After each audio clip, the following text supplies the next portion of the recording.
Oke, bismillahirrahmanirrahim. Assalamualaikum warahmatullahi wabarakatuh. Apa kabar Anda semuanya? Ya, oke, kita kembali kepada mata kuliah statistika ekonomi. Yang sekarang kita masuk materi ukuran gejala pusat. Oke, ukuran gejala pusat atau central tendency measurement adalah nilai tunggal yang mewakili suatu kumpulan data atau menunjukkan pusat dari nilai data. Nah, ini menurut Suharyadi Purwanto SK. Dengan kata lain, ukuran gejala pusat adalah ukuran yang dapat mewakili data secara keseluruhan.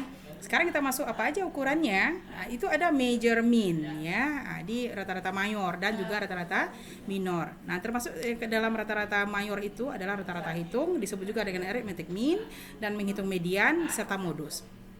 Sedangkan minor mean terdiri dari rata-rata ukur atau geometric mean dan rata-rata harmonis atau harmonic mean.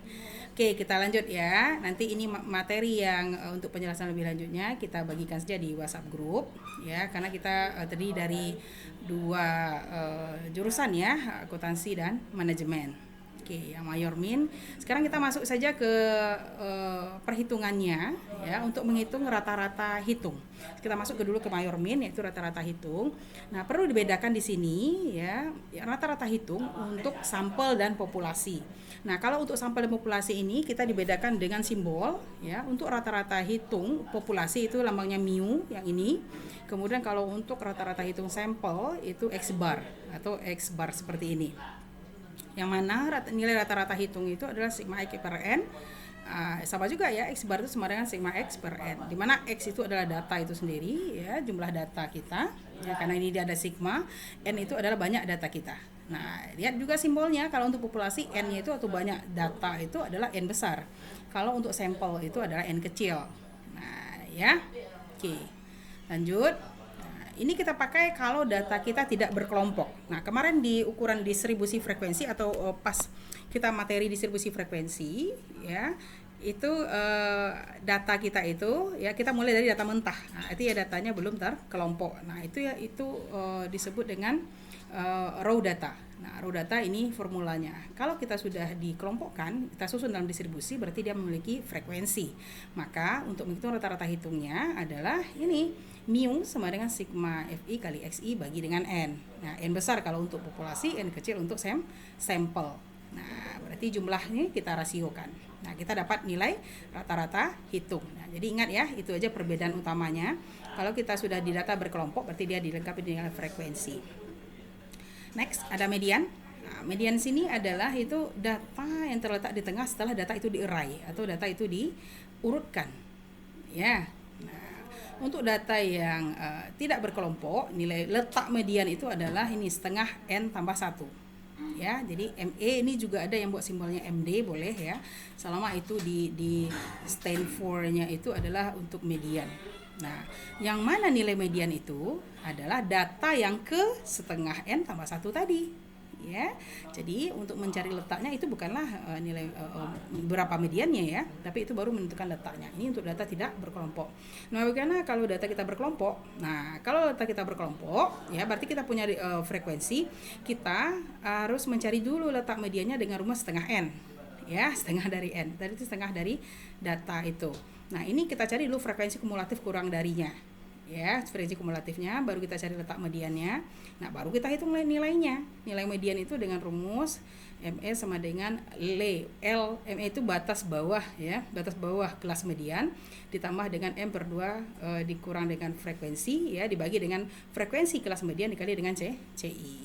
Oke, ini akan dicontoh soalnya, nanti kita akan jauh lebih lebih jelas untuk membedakannya. Terkait juga dengan nilai median ini, kita juga bisa membagi data menjadi 4 bagian yang sama, disebut dengan kuartil. Ya, dan desil adalah kita membagi data itu ke 10 bagian yang sama, dan juga ada persentil, itu membagi data kita ke 100 bagian yang sama. Ya, oke.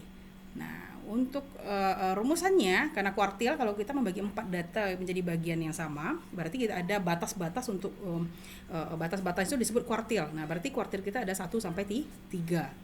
Ya, sehingga dapat 4 bagian data yang sama. Nah, sama dengan median tadi, kita harus mencari letak-letaknya, letak-letak QI. QI ini kuartil keberapa? Kuartil 1, 2 atau 3. Dengan rumus 1/4 N tambah 1. Ya, nah nilai QI-nya itu data ke yang 1/4 N tambah 1 tadi. Ingat, ini masih data belum berkelompok. Ya. Nah, untuk populasi dan sampel itu dibedakan dengan simbol. Ya, untuk populasi sampel itu dibedakan dengan simbol. Nah, sebelah kanan ini adalah formula untuk data berkelompok. Ya, untuk data berkelompok sama juga kita cari letak QI-nya itu 1/4 N. Ya, di mana nilai QI-nya adalah atau Q1, 2, 3 atau 4-nya itu adalah tepi bawah kelas kuartil itu sendiri ditambah dengan 1/4 N dikurang F. F di besar di sini adalah frekuensi kumulatif sebelum kelas kuartil. Ya, dibagi dengan FQI, ini adalah frekuensi kelas kuartil itu sendiri dikali dengan CI atau kelas interval. Nah, ini nanti di soal itu akan jauh lebih jelas ini ya. Sekarang saudara lihat formulanya dulu. Oke, next. Ya, begitu juga dengan persentil dan desial. Ya, ada satu lagi yang di ukuran major mean ini adalah modus atau mode. Nah, modus atau mode ini adalah satu nilai pengamatan yang paling sering muncul. Nah, kelebihan dari mode ini adalah mudah sekali untuk ditemukan. Nah, mudah sekali untuk ditemukan ini relatif juga. Tergantung dari raw data kita, apakah masih available kita untuk mengaksesnya secara keseluruhan. Tapi kalau data kita sudah sangat banyak ya, itu juga akan kesulitan. Nah, mode di sini juga bisa kita cari dengan rumus mana mode itu sama dengan tepi bawah kelas mode ditambah dengan D1 per D1 tambah D2 dikali dengan CI. Nah, oke, yang mana D1? D1 adalah frekuensi ya, kelas mode itu dikurangi dengan frekuensi kelas sebelumnya. Ya, D2 adalah frekuensi kelas mode dikurangi dengan frekuensi kelas sesudahnya. Nah, CI adalah panjang kelas atau interval kelas. Oke, nah hubungan median, mean dan modus itu bisa kita buatkan dalam satu formula. Nah, ini dia formulanya X bar kurang mode sama dengan 3 kali X bar kurang median. Nah, oke, itu rumusannya. Kemudian untuk minor mean, nah minor mean itu rata-rata ukur atau geometric mean ya. Adalah suatu bilangan diperoleh dari akar pangkat banyaknya bilangan itu dari hasil kali bilang-bilang tersebut. Ya, rata-rata ukurnya memiliki sifat apa? Berguna untuk menemukan rata-rata perubahan persentase, rasio, indeks, dan tingkat pertumbuhan dari waktu ke waktu. Jadi dia lebih ke rasio. Ya, kemudian 2 tidak dapat digunakan untuk menghitung rata-rata dari 2 kualitatif atau dari data yang berbentuk distribusi terbuka ya. Jadi dia strict sekali dengan asumsinya ini ya. Oke, ini ada untuk data berkelompok dan data tidak berkelompok, rumusnya untuk populasi dan sampel. Ingat, populasi dan sampel itu hanya dibedakan dengan simbol saja. Geometric mean itu GM, ya, geometric mean. Ya, geometric mean. Nah, oke. Nah, dari pengertian rata-rata ukur dapat dikembangkan menjadi, kita bisa menghitung rata-rata tingkat bunga, ya, populasi dan sampel. Ya, kemudian rata-rata tingkat perubahan penduduk, ya, ini PT digambang boleh saja ya. Nah, populasi dan sampel. Kemudian rata-rata harmonis, harmonic mean. Harmonic mean itu adalah satu bilangan yang diperoleh dari hasil bagi antara banyaknya bilangan-bilangan itu terhadap jumlah kebalikan bilangan-bilangan tersebut. Oke. Nah, sifat-sifatnya adalah baik untuk menghitung rata-rata data per satuan unit tertentu ya, dengan syarat hasil kali antara banyaknya unit dengan nilai data tetap konstan. Lebih sesuai bila digunakan pada data atau observasi yang unit pemilihannya tetap, sedangkan unit penyebutnya berubah. Oke, ini formulanya. Ya.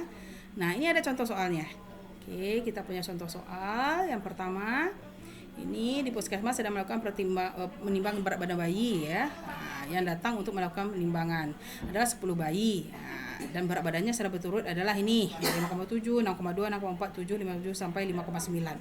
Nah, tentukan rata-rata modus dan median dari 10 data bayi tersebut. Nah, kita lihat dulu ya. Kita lihat dulu data kita ini data mentah, raw datanya data berkelompok atau tidak. Nah, ini udah pasti data belum berkelompok. Kenapa? Karena belum memiliki frekuensi.